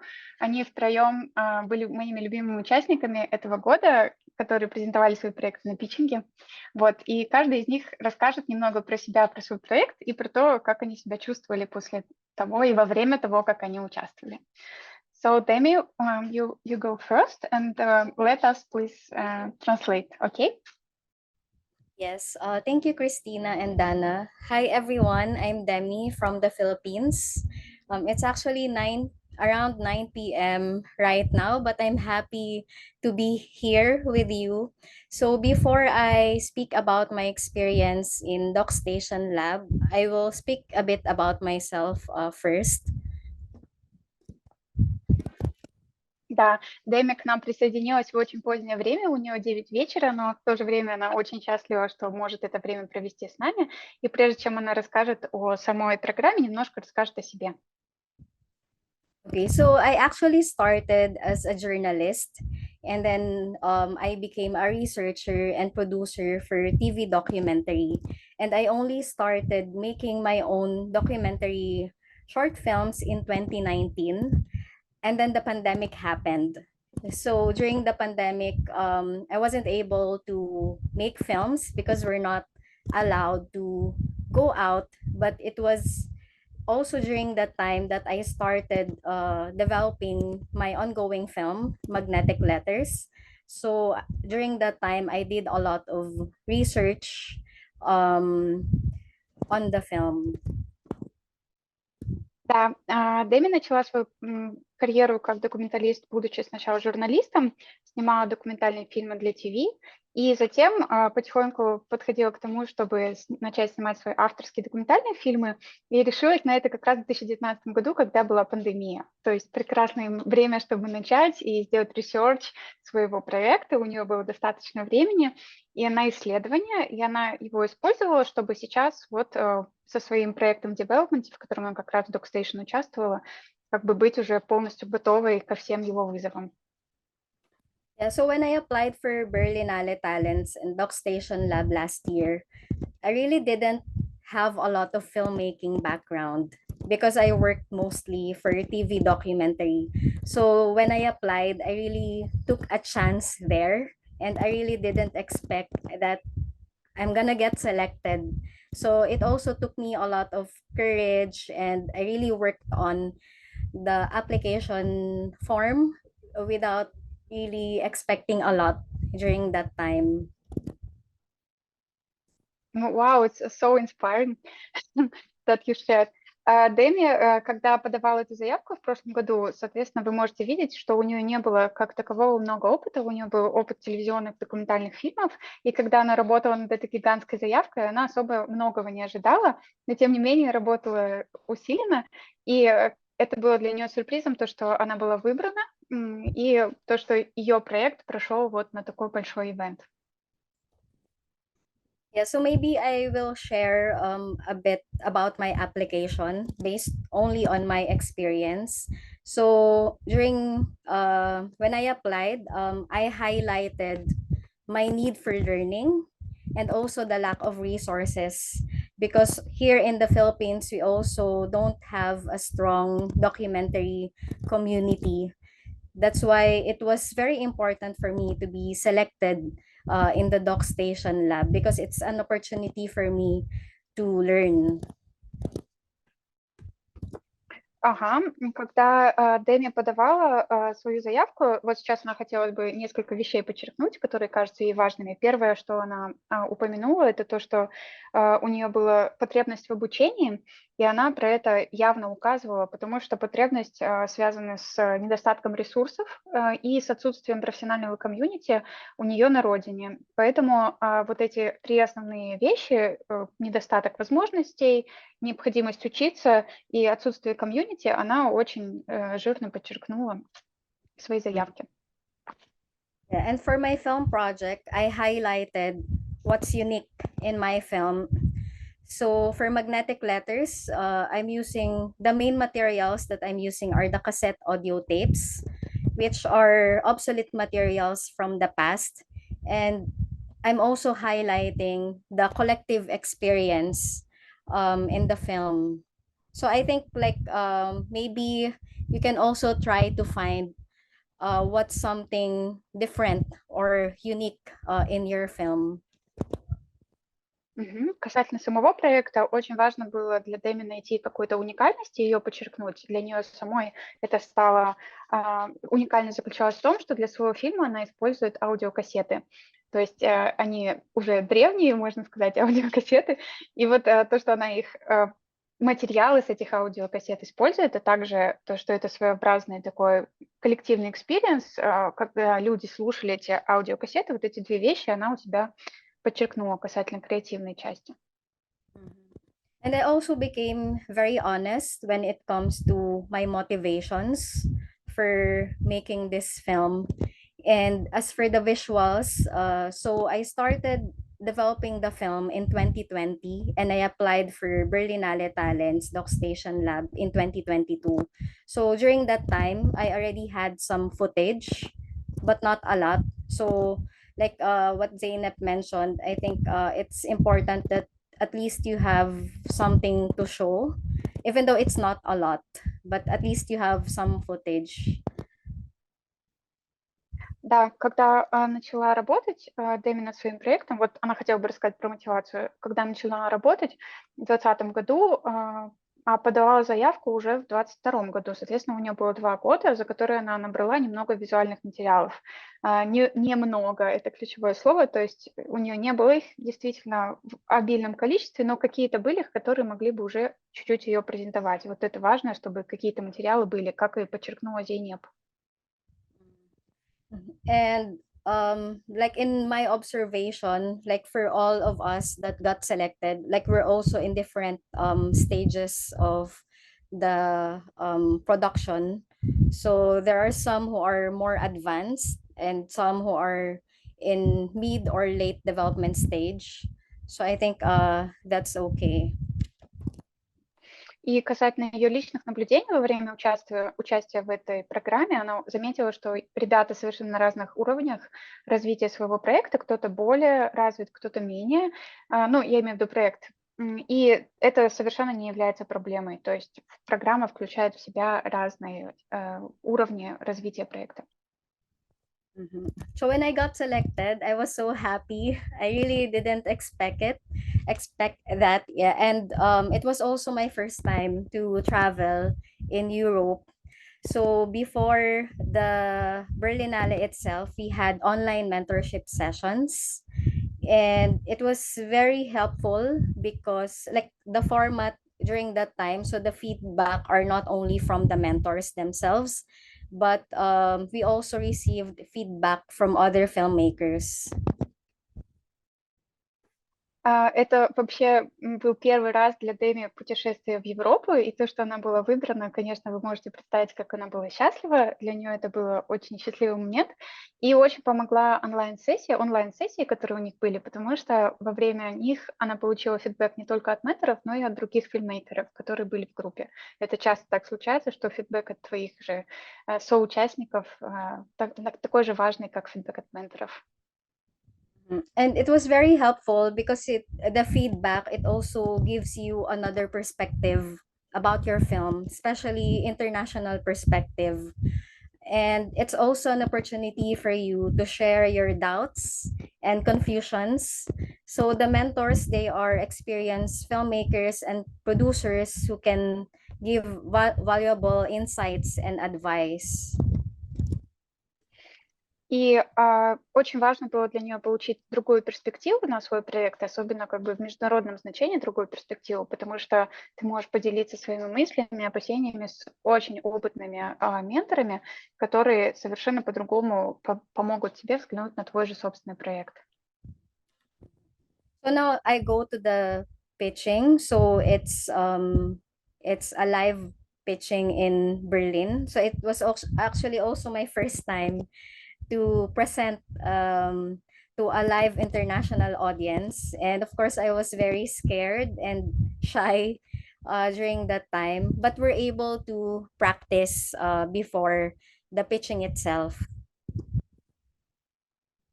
Да, вы можете представить, какие были у Деми впечатления и эмоции перед самим питчингом. Она чувствовала себя очень смущенной и испуганной, но в то же время точно чувствовала, что это ее шанс получить вот такой незабываемый опыт, который так и случился, так и получился. And I always just kept in mind that it was not only me who's feeling nervous during that time. So before the pitching, I took a lot of rest and I also practiced a lot. So I think that if you've come prepared, you have nothing to worry about. Да, и Деми всегда помнит о том, что не только она чувствовала себя испуганной и нервной перед этим питчингом, и она постаралась хорошенько отдохнуть перед самим питчингом, и была достаточно подготовленной, уже приехала подготовленной, но готовилась во время сессии, и поэтому все, в общем, прошло к питчингу вот таким образом. And actually during the pitch, what they actually want to emphasize is more on our journey and motivations for making our film. So we didn't present a video teaser during the pitch. It's more of our emotional connection to our story and why we are making the film. Да, очень интересно само впечатление от питчинга, потому что он обычно проходит в такой форме, что вы не стоите как бы на сцене, это я сейчас немного добавлю, и не показываете там за собой слайды, вы просто сидите вдвоем на кресле Zeynep и разговариваете на сцене, ну, в очень комфортной атмосфере. И вот как раз-таки Демie подчеркнула, что это было больше про то, чтобы зрители и слушатели могли присоединиться к вашему путешествию, к вашей мотивации и понять, почему и зачем вы хотите делать этот фильм. Это более личная вещь. And it's also more effective if you use simple words and talk slow so that people can really understand you, because not everyone's native language is English. So after that pitch, a lot of people also approached me and asked about my film project. And just recently, a German producer who I met after the pitching uh, came on board for my film project. Да, теперь касательно самой презентации, Демия подчеркнула, что нужно использовать речь и английскую речь максимально простую, потому что большинство из слушателей, для них английский язык тоже не первый, и вы все должны друг друга хорошо понимать, поэтому лучше бы использовать простую речь. И касательно результатов, очень многие люди обратились к ней после ее выступления, то есть завязался разговор об ее проекте, и вот совсем недавно к проекту ее присоединился копродюсер немецкий, если я правильно услышала. So just one last bit from me so that Maung Sun and Koel can also share more. So like for me as an emerging filmmaker, so you just try and try because I have gotten a lot of rejections from grants and labs, but you just don't take it personally because maybe it's not the right time for the project. So I just kept on applying and developing my film and improving on the dossier and the visual materials for the film. And eventually you will get into labs that will be perfect for the stage of your film. So yeah. Да, и последнее, что Демия хотела бы добавить перед тем, как мы перейдем к звезде Маунг Сана, это то, что для нее это участие в Берлинале, оно было последовательным шагом после многих отказов, и она теперь понимает, что отказы не стоит воспринимать их лично на свой счет, потому что иногда ваш проект еще недостаточно готов, чтобы найти самую подходящую для него платформу и программу. То есть стоит воспринимать это более спокойно, она так нам посоветовала, и в это время заниматься улучшением своих визуальных материалов и самого концепта. I think that's it for me from me for now. So if you have specific questions, I can address them later. Thank you. Yeah. Thank you, Demie. It was short and hot, so thank you so much. And as your pitch also was the same. And we are right now going to the second, our participant, Maung Sun, and I will a little bit introduce him because he is like a best pitching man, like very, very using a lot of irony, a lot of charisma, a lot of love and everything. So I fall in love completely, and he will share his experience right now. Следующим будет Маунг Сан. Очень понравился, когда я увидела его питч вживую. Он был полон иронии, полон смеха, по селф-иронии тоже по отношению к себе. И тоже эмоции, хотя у него достаточно серьезный проект. Вот интересно, наверное, сейчас снова будет что-то похожее на такой питчинг. So please, Maung, go first. Hello. So yes, I'm a filmmaker from Myanmar. So Myanmar is a country. Okay, and then a lot of people already know Myanmar, but because in Europe I have a situation that I have to explain where I come from. So when people say that where is Myanmar actually, so I always have to explain. Okay, Myanmar is next to Thailand, just below China, and next to Bangladesh and India. So it's in the middle of everything, and so our culture and food is also the mix of everything around the country. So yeah, I'm a filmmaker from Myanmar, and currently I'm staying in Paris.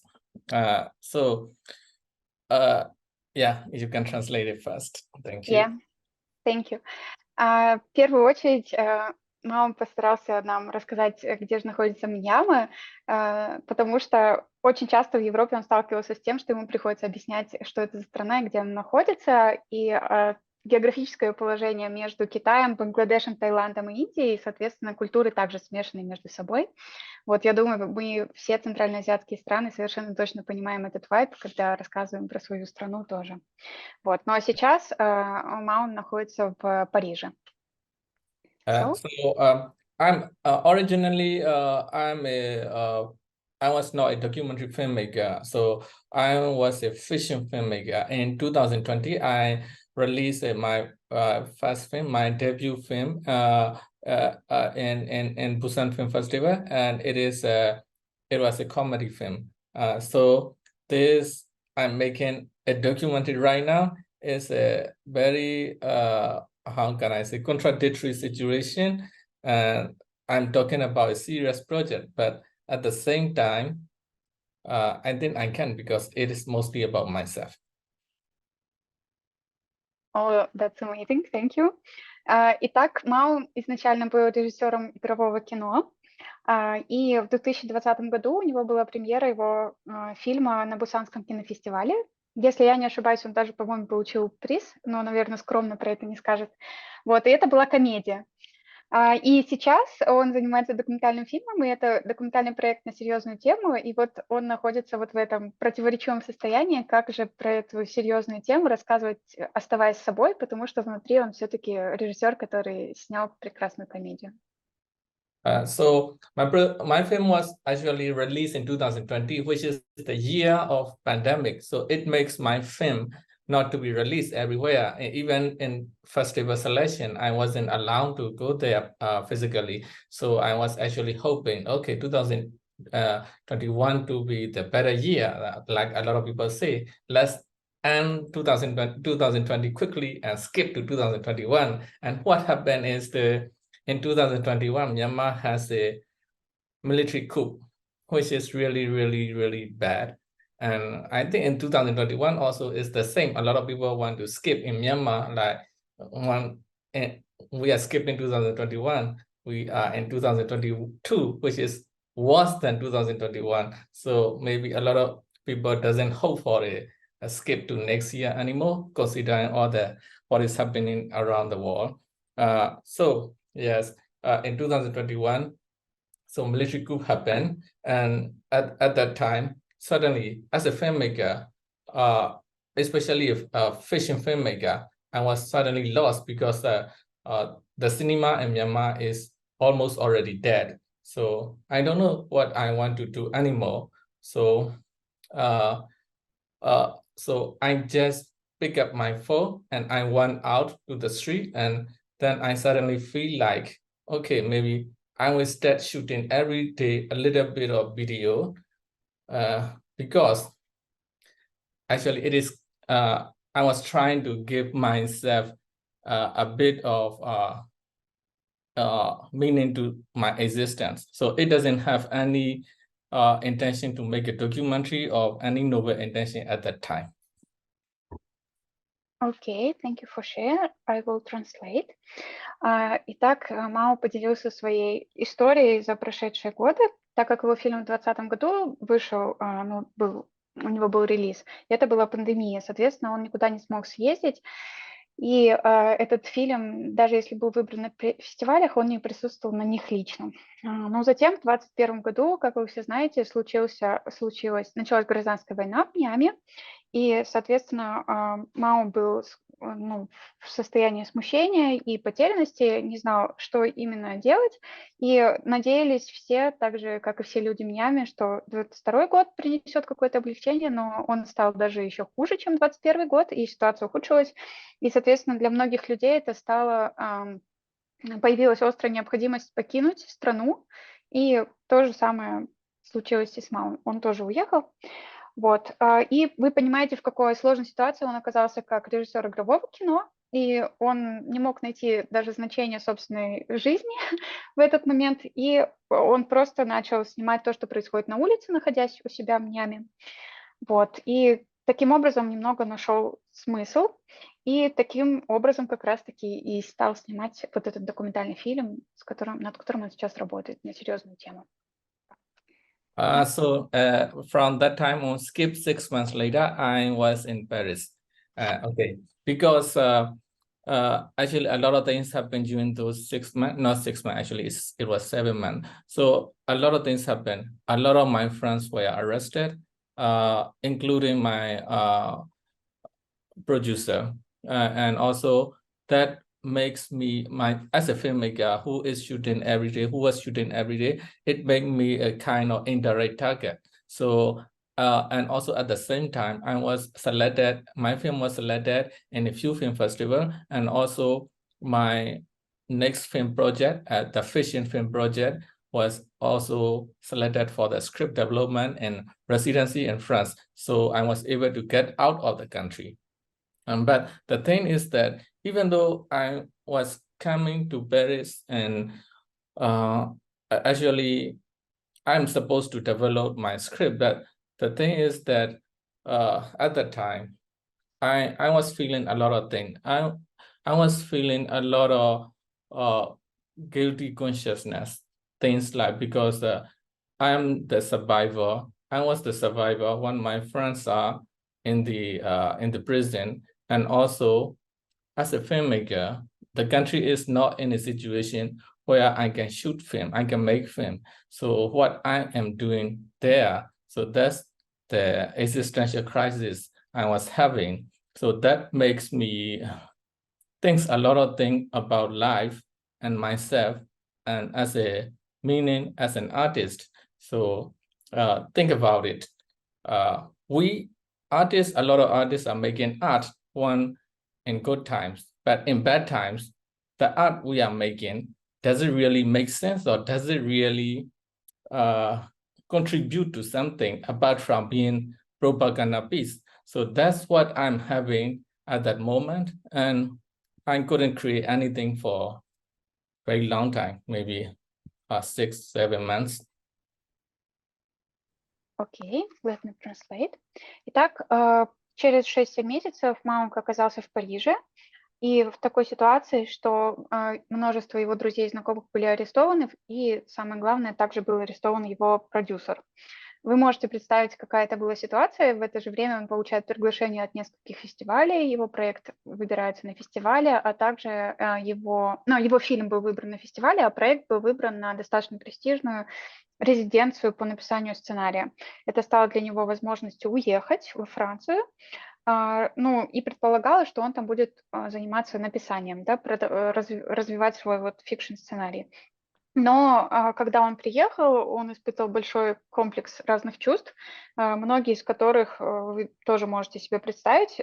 Большая часть вина, потому что он чувствовал себя выжившим, в то время как его друзья и продюсеры были арестованными. И также это привело к достаточно крупному экзистенциальному кризису, где он разбирался с тем, кто он такой и что он сейчас должен делать, а также задумался о роли искусства, потому что, когда мы говорим об искусстве в хорошие времена, это один тип искусства, и об искусстве в плохие времена это другой тип искусства. Но вот как искусство в хорошие времена может в целом повлиять на приход или не приход плохих времен? Вот пропаганда, он для себя поставил вопрос пропаганды, что такое пропаганда. Вот и сейчас находится в этой точке. But later I realized that, okay, I need something to keep going on in my life, to keep working on. So I started putting pieces together of all my small footages shot with my phone, and then I'm trying to tell a story. So that is my documentary. So I trying to apply the documentary to different labs, not a lot of labs, but luckily I got into a few labs, one from America and one from Dog by the Sea, which is for the Southeast Asia, and mostly for the Southeast Asia. And I think the latest one was the Berlinale Doc Station. So yeah, like Demie said, applying for a lot of things, but we got selected for a few. So we take glory on a few selected things, but in behind we got rejected by dozens. So yeah, so I will share my own experience about applying the doc station. So I wrote it down a few lines here.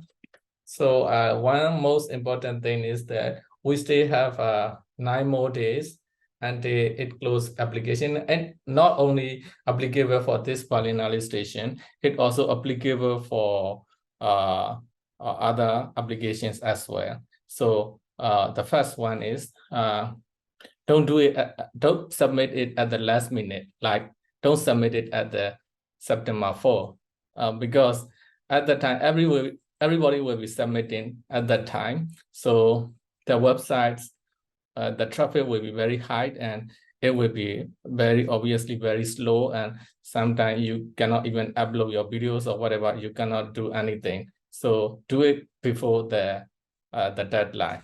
So take your time, but do it before the deadline.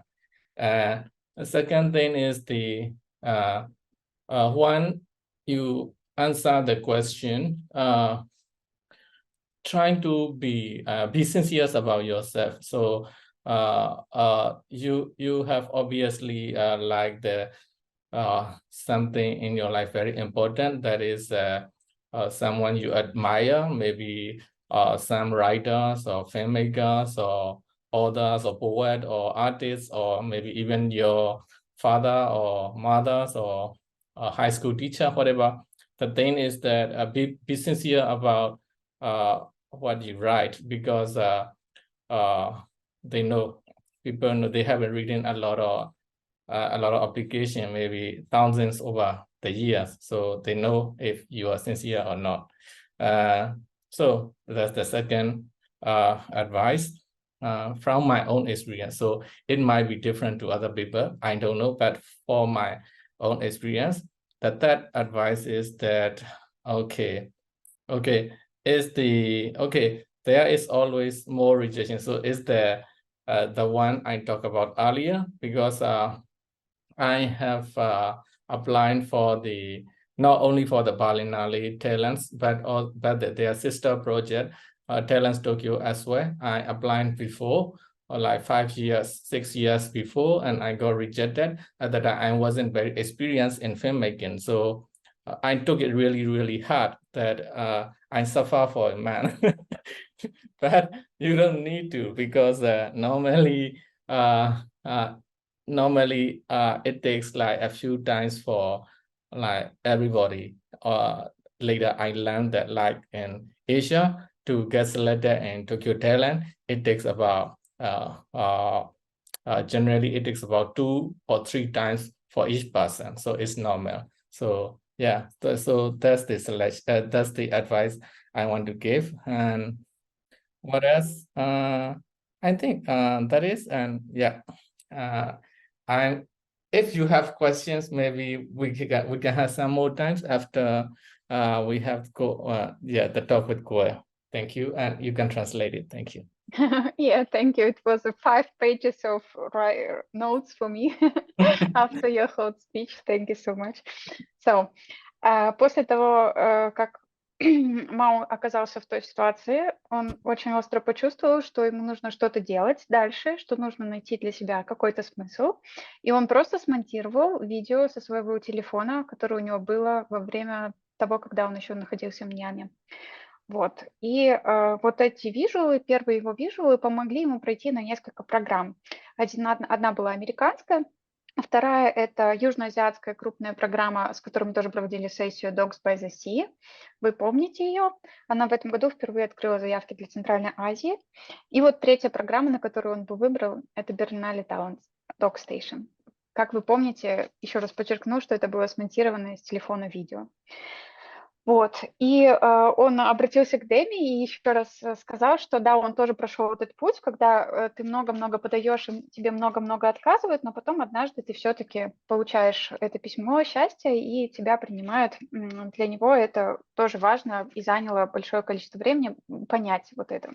Он хотел бы дать вам несколько очень точных советов, таких точечных, по поводу того, что он сам испытал с вот этой заявкой Berlinale Doc Station. Вот первое, что он посоветовал, пожалуйста, не подавайте 4 сентября, потому что технически сам сайт будет виснуть. Ну, вы можете представить, что 3000 человек подают, и, наверное, из них, мне кажется, 2800 подают именно 4 сентября, поэтому, да, форма может зависать, даже ваше видео может не загружаться, и это, конечно, будет заставлять вас нервничать. Второй очень важный совет, который он дал, это постараться быть максимально искренними в самих своих текстах, потому что вы представьте, что это будут читать люди, которые читают около, возможно, 1000 заявок в год, и они очень хорошо чувствуют из-за этого опыта, вы искренне или нет. И он также предложил, чтобы вы представляли, как будто это читает какой-то близкий вам человек, может быть, ваши родственники, мама, папа или человек, которого вы обожаете, или важный для вас человек. Вот он бы точно почувствовал, вы искренне или нет. Вот пишите так, как будто вы с этим человеком общаетесь. Вот. И также он сказал, что ну вот эта заявка на Berlinale Talents тоже заняла у него 2-3 раза, ему пришлось подавать, чтобы потом пройти, и в целом в годах это заняло 5 лет.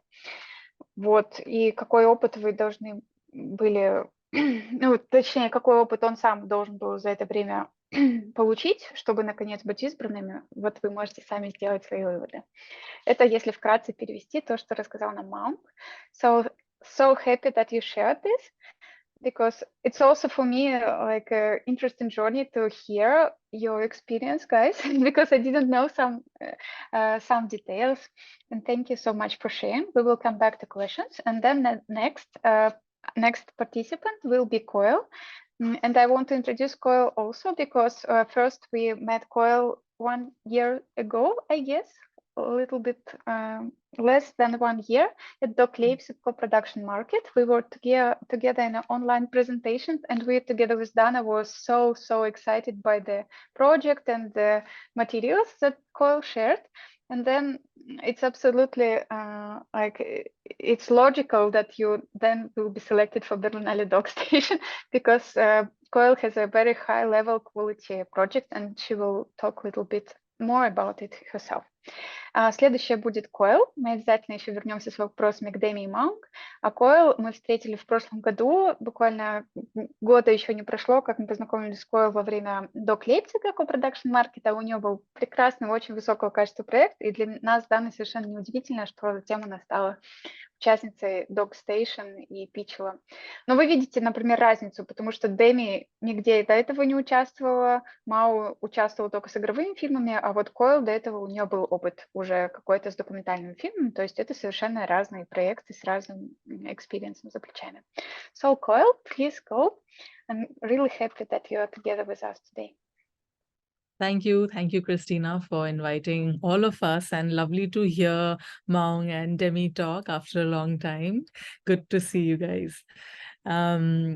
So yes, thank you for in the introduction to my project. I started my journey with my project In the Light of Darkness in 2021, I think. And just to give you a brief introduction, which I forgot, I am a filmmaker from India. I have, this is my first feature-length documentary. I have made a couple of shorts before. I'm based out of Bombay, and I work as an independent director and producer. Да, Koel представилась, рассказала о том, что она филммейкер с Индии. Сейчас она очень рада, что с Демie и Maung увиделась в Zoom, да, благодаря нашей встрече. Вот у нее проект называется In the Light of Darkness, получается в свете темноты, если правильно, да, так можно перевести. И да, она, получается, сама, это ее первый полнометражный дебют, и до этого она как независимый режиссер и продюсер снимала только короткометражки в Бомбее. Yep. So the Doc Leipzig happened after my lab with Docs by the Sea, and that's where I think Maung we met.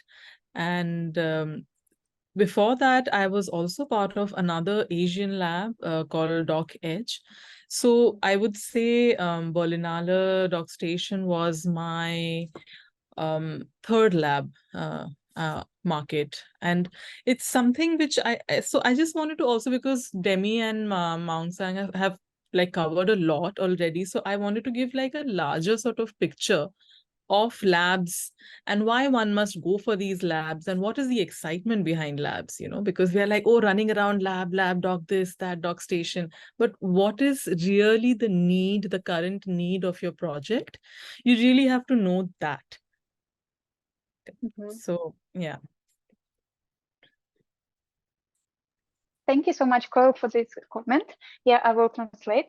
Итак, у Koel совершенно другая судьба с ее проектом. Она, получается, перед тем, как Berlinale Doc Station, уже участвовала в Лейпциге в копродакшене, потом в Docs by the Sea, который мы уже упоминали, южноазиатская программа, и также еще одна азиатская программа. То есть это, получается, Doc Station был ее 4-й выход на вот такую международную программу, и она сказала, что ребята уже достаточно поделились личным, ей хотелось бы сделать более такую масштабную картину того, для чего вообще нужны лаборатории, программы, потому что все немного сумасшедшие о том, что вот участвовать в программах, а для чего это нужно и что это приносит, вот она бы хотела на этом сфокусироваться.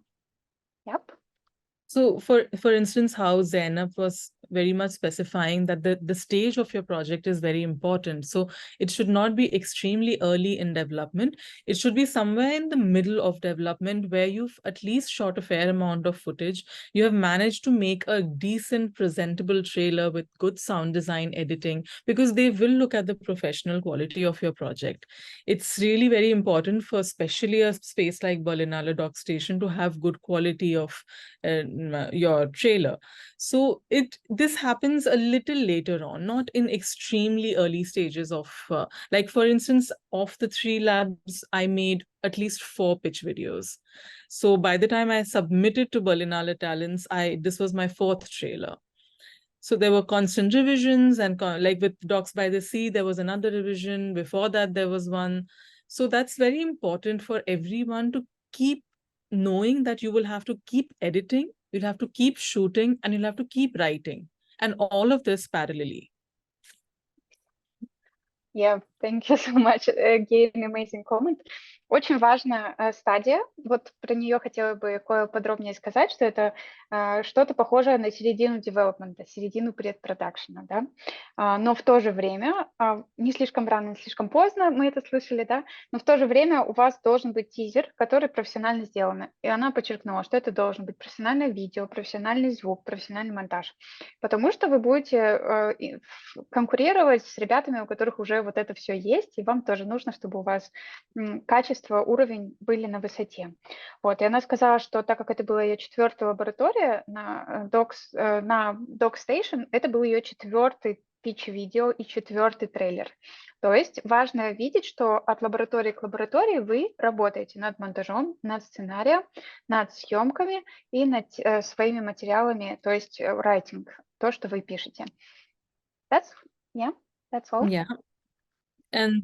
And just a tip mainly for the writing, that it's important to be clear and precise, and not to repeat what you have written in your logline again in your synopsis. So always try to add to the project. So if you've specified something important in your logline, then do not repeat it again in the synopsis, then the artistic approach, or even the trailer.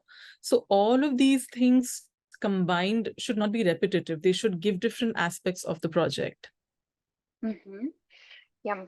Вам нужно быть в своей заявке по совету Koel как можно более точными и честными, то есть и аккуратными, и не повторять то, что вы уже сказали. То есть если у вас есть информация в логлайне, не стоит повторять ее или даже направление этой информации в вашем тритменте или в синопсисе. То есть все они, например, разные части вашей заявки должны складываться в одну, ничего не повторяя. Может быть, усиливая какие-то моменты, но точно не повторяя. И даже если вы что-то написали в материалах, этого не должно повторяться в трейлере. Трейлер должен давать что-то другое, новое. And there's also, I don't know, one thing, I don't remember if Zeynep mentioned this also in the form, when you're filling the Doc Station application form, do not leave out any of the form portions where there's not a star. For example, they have an option of sending a video of yourself. Now, many people look at it as, okay, it's optional. Maybe I don't need to send a video, but definitely send a video because they need to see you in person. And that's very important. They need to see who's the person they want to invite. They want to see you in real, like your face, how you are. And because you are also someone that, you know, it's like you have to sell yourself. It's very important. Да. Не помню, Зейнеп это упоминала или нет, но вот в заявке есть такие хитрые вопросы, когда вам на ваш откуп оставляют решить самим заполнять вот этот вопрос или нет, да? Опциональные, вот опциональные такие вопросы. Если написано, вы можете послать видео, презентующее себя, можете не посылать, то обязательно посылайте, согласно совету Koel, потому что как раз-таки вы, вас увидят, и вот очень важно, чтобы вы лично вас увидели, ваше лицо, то, как вы разговариваете, какие у вас эмоции при этом. И она сказала, что это часть того, как вы себя презентуете, но она даже употребила «продавать себя». Такое слово употребила.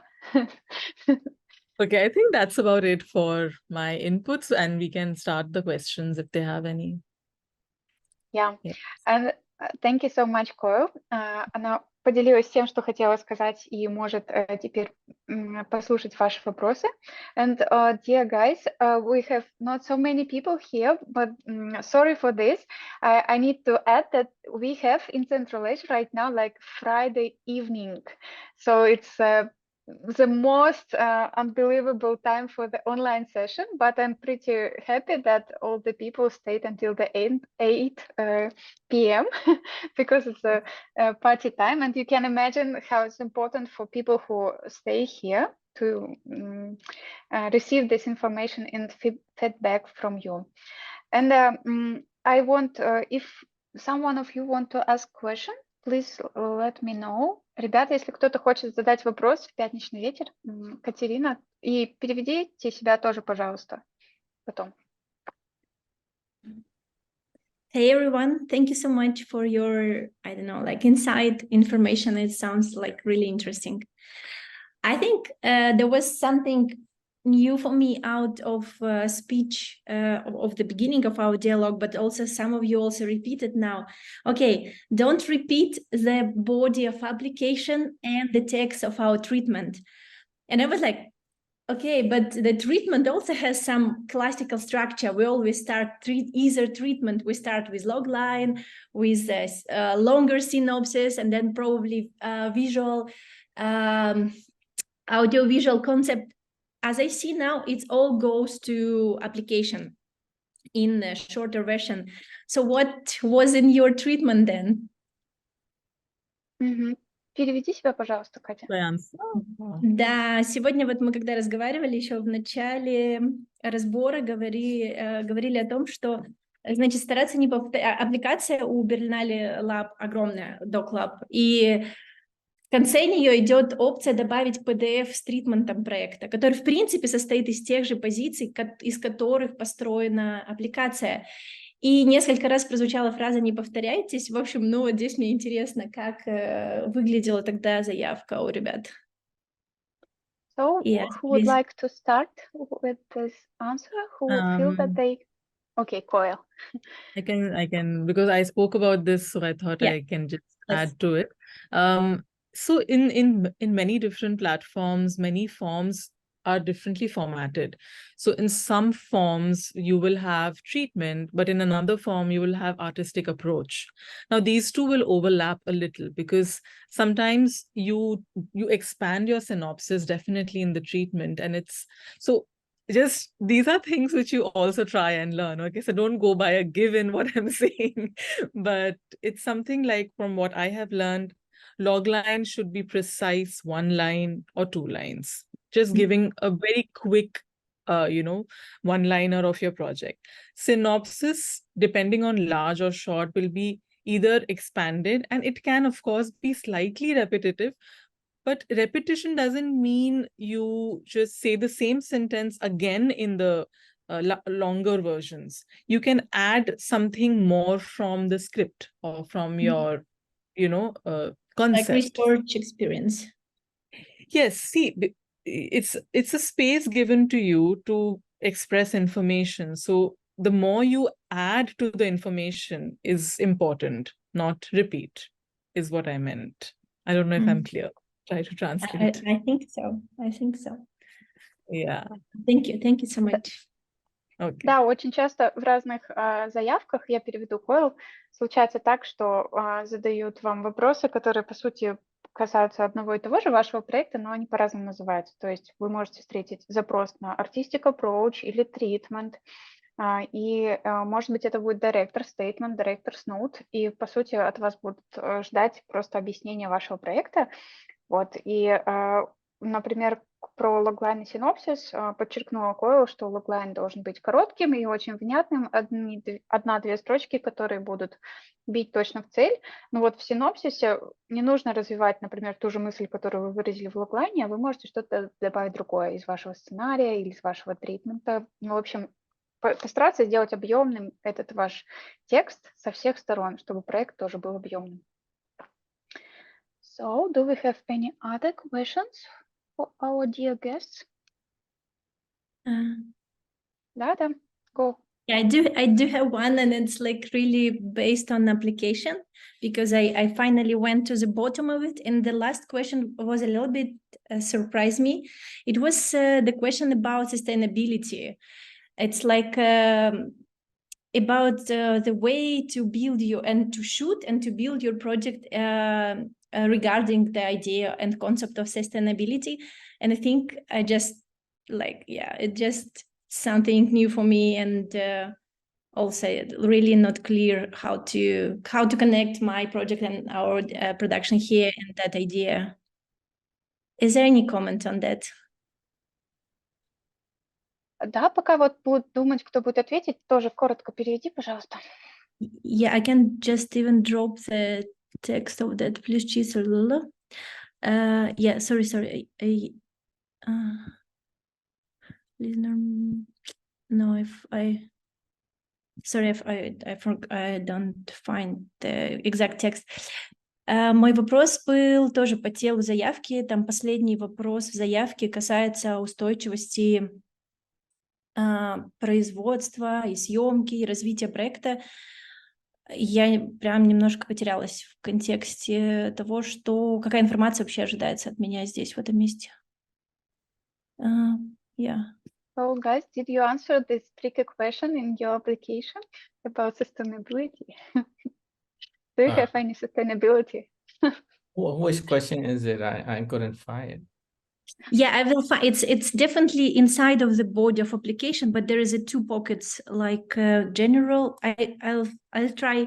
If there is any question, I can find exact the text, and you probably can be with other answers for, yeah.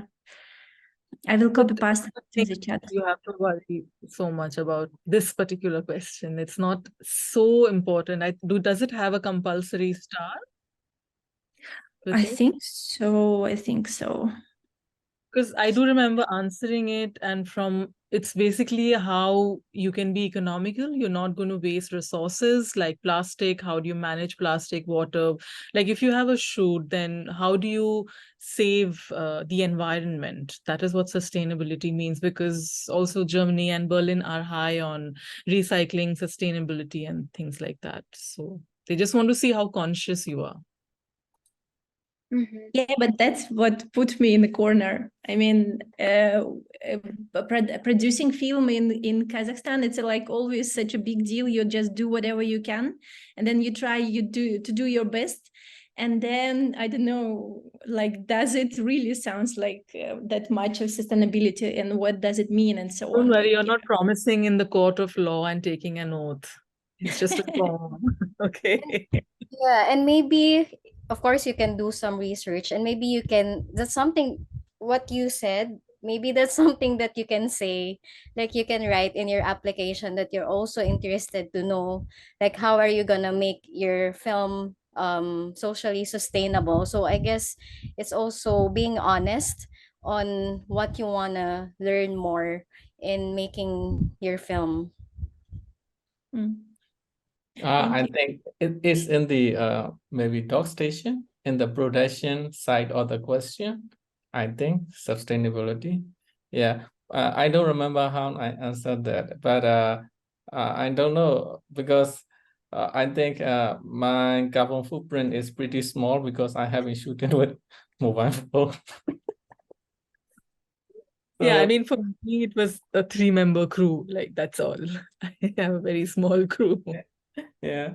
So I don't know. Maybe I don't know. Maybe you can answer honestly because I haven't we have been shooting with a small crew, and so it wouldn't affect the environment so much.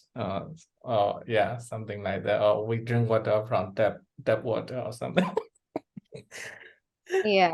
I mean, even if you don't know exactly what to say, but the fact that you're positively considering on how you can be sustainable, maybe that's good enough for now. Yeah. Yeah. Thank you. Thank you so much. Yeah. Thank you so much. And it's really a great opportunity to answer these questions as open as we can, because by this, the international big programs will make a clear understanding of the situation and don't have illusions about our region. For example, we experience here in Central Asia some illusions about our region, and we need to break these illusions somehow. So I see that we have only 12 participants here, and I'm so happy that the last survivors are with us. And for all of you three guys, so big thanks and big heart from us, because it was like, I don't know, for me, it was the most important part to talk with you, because I also got some tips from my experienced friends and colleagues. And so happy that we will meet together with you, Demie, again in a few weeks. And by this, we want to encourage all of you who are staying here, Edekar, Tilnas, Asem, Victoria, and Samara, to apply. And we keep our fingers crossed together, inspired by these beautiful stories. So thank you so much, guys. And have a nice evening, and have a good night, Demie. Thank you for your time. Thank you. Thank you, everyone. Thank you, Thank you, everyone. Nice to see you again too. guys.